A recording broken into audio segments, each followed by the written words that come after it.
All right, let's dive into a medical mystery that sounds like it's straight out of a horror story. We're going to talk about a local delicacy that leads to this absolutely devastating illness. An illness that for the longest time was mistaken for a terrifying curse. This is the story of a tiny hair-like worm that turns the human body into its own personal breeding ground. So picture this. You're in Ilocos up in the northern Philippines, the sun's out, and you're about to try a local tradition called the jumping salad. It's exactly what it sounds like. Fresh, live freshwater fish seasoned up with citrus and chilies. It's vibrant, it's delicious, it's a real cultural experience. But then, just a few weeks later, everything goes wrong. A mysterious illness starts to take hold, causing this relentless, wasting sickness. For generations, the local people had only one explanation for this kind of terrifying decline. It had to be sorcery, a curse they called kulam. So let's trace this supposed curse all the way back to its source, that very same jumping salad, and really uncover the shocking clinical reality that's been hiding behind all the folklore. Okay, so the symptoms are just horrifying. It kicks off with a gurgling stomach and a watery diarrhea that just will not stop. Then the weight loss begins, and it is rapid and it is extreme. Over a few months, the body just wastes away. The eyes sink back, the skin sags, and then this strange swelling appears, creating this really haunting image, basically a skeleton with a swollen belly. The local name for this whole nightmare is Buhok-Buhok. And why? Well, buhok is the Filipino word for hair. People genuinely believed that a sorcerer had magically put hair into their victim's food, and that was causing this slow, agonizing sickness. Now, let's switch gears. We're moving from the folklore into the lab to finally unmask the real villain behind Buhok-Buhok. And here's the thing, it isn't a curse, but in a weird way, it is a tiny hair. So meet Capillaria philippinensis. This little guy is a parasitic nematode, a roundworm, and it was first discovered right there in the Philippines back in the 1960s. This is a true local villain that loves to make its home deep inside a person's small intestine. And when I say tiny, I mean it. This worm is only 4 to 5 millimeters long. But here's the kicker. It's as thin as a single strand of human hair. And all of a sudden, that folk name Buhok-Buhok starts to make a whole lot of scientific sense. So how does this microscopic villain even get inside you?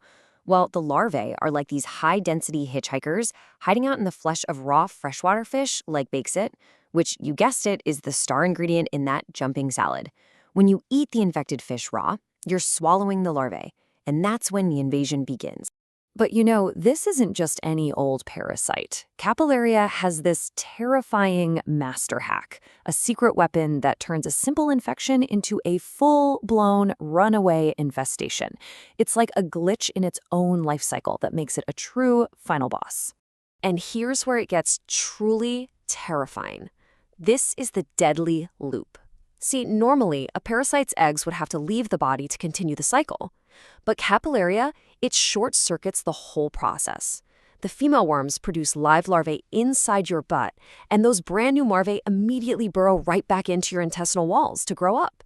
You don't have to eat another bite of fish to get sicker. Your own body is now infecting itself over and over again. Let's just be crystal clear about how horrifying this is. The worm population isn't just growing, it's exploding exponentially.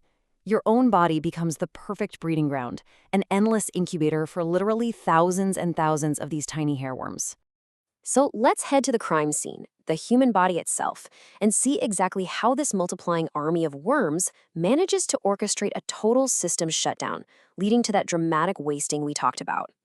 The attack comes from 3 different directions.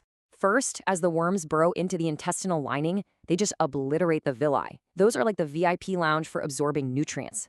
That causes severe malabsorption and, of course, that chronic diarrhea. Second, the body starts leaking huge amounts of protein, called albumin, right into the gut. And third, all your vital electrolytes, potassium, sodium, they just crash. And this is the crucial point, this paradox. The massive loss of protein messes up the body's fluid balance, which leads to edema. That's the swelling. But at the same time, because the body can't absorb any nutrients, the person is quite literally starving to death. Swollen and starving all at once. Now, this really shocking physical transformation, as you can imagine, creates a battlefield between two very, very different worlds, the world of folk magic and the world of modern medicine. On one side, you've got this deep-seated belief in kulam, a spiritual curse that you'd treat with healers and rituals.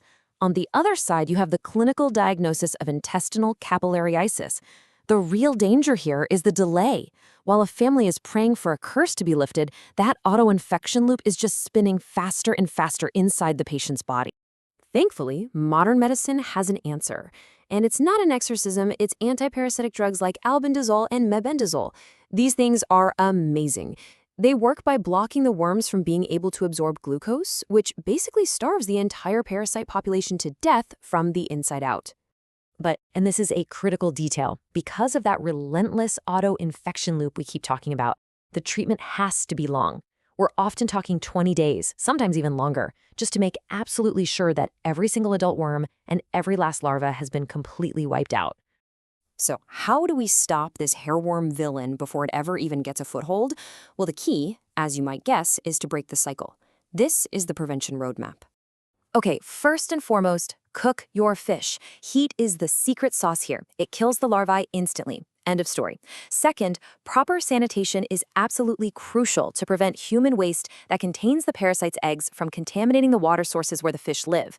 And finally, if you develop any of these symptoms after eating raw fish, get a stool exam right away. Early detection is everything. So for anyone out there in the medical field, or honestly, for anyone who just wants to be informed, the mission is pretty clear. It's about bridging that gap between cultural beliefs and clinical facts. It's about understanding why a community might believe in a curse and then gently guiding them toward a scientific reality that can actually save their life. And really, that's the ultimate takeaway here. This knowledge, what we've just talked about, transforms a terrifying, untreatable curse into a totally preventable, totally treatable infection. Just knowing the difference between folklore and biology, well, it can literally be the difference between life and death. It really makes you wonder, doesn't it? What other cultural traditions or local dishes around the world have a fascinating and maybe even dangerous scientific story hiding just beneath the surface?